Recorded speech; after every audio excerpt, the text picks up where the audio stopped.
Saturday Cathedral Aba Ọ̀gbàdìgbẹ̀ ebe a ka otu ndo na worship Umuahia sorry the capital people.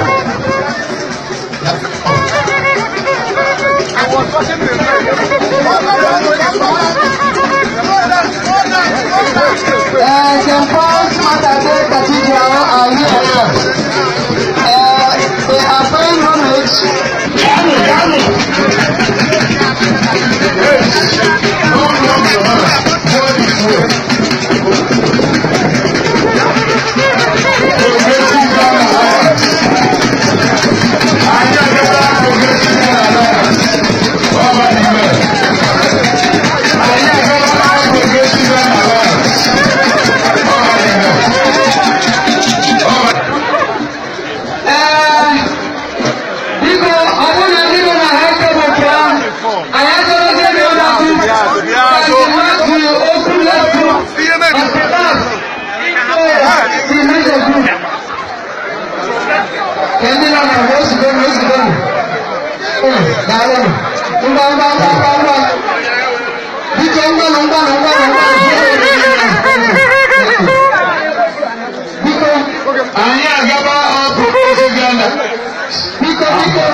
Chairman, all provincial alliance.